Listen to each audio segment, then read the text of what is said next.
The Democrats opened their convention with a troubled economy and our most precarious national security position since World War II. Things look to get worse if Kamala Harris wins the White House.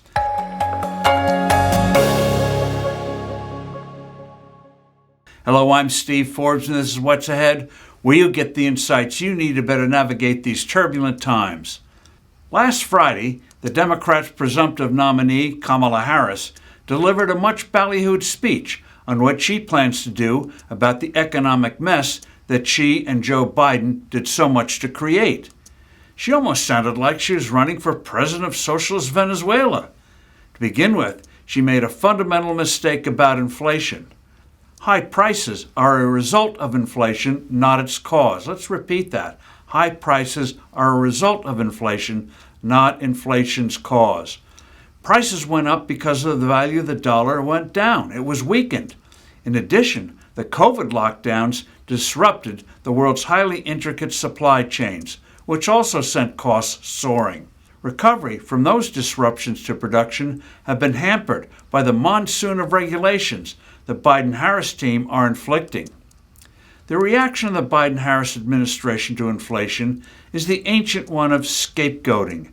In Roman times, Christians were blamed for higher prices. In medieval times, witches were the scapegoats.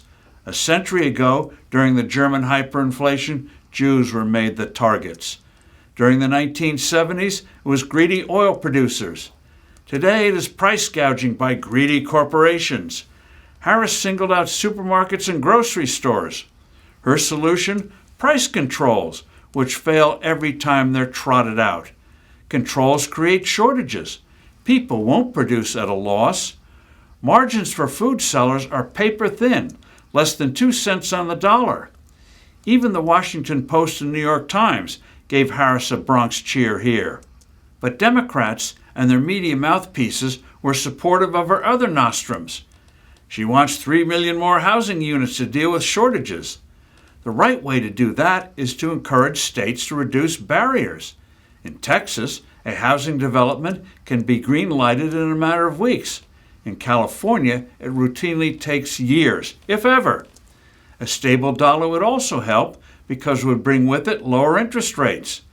Instead, Harris wants a $25,000 subsidy for first-time home buyers, which will simply raise housing prices. Also, the Biden-Harris team is egging on government and government-related agencies to recklessly lower standards for mortgages. We saw where that led in the economic disaster of 2008.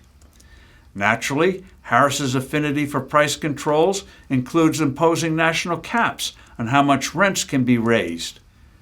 Experience repeatedly exposes how such schemes lead to shortages and maintenance issues. Harris proposed almost doubling child tax credits and a $6,000 credit for firstborn kids.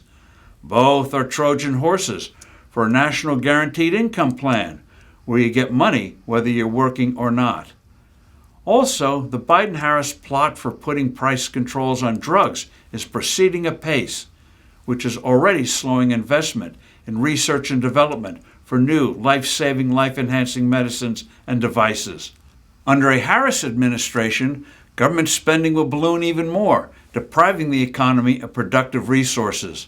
Her desires for big tax increases will crush commerce. All in all, Harris's is a formula for depression. We may see this week Harris's ideas on defense. Indications are they'll be as bad or worse than what she and Joe Biden have delivered since they took office in 2021. I'm Steve Forbes. Thanks for listening. Do send in your comments and suggestions. I look forward to being with you soon again.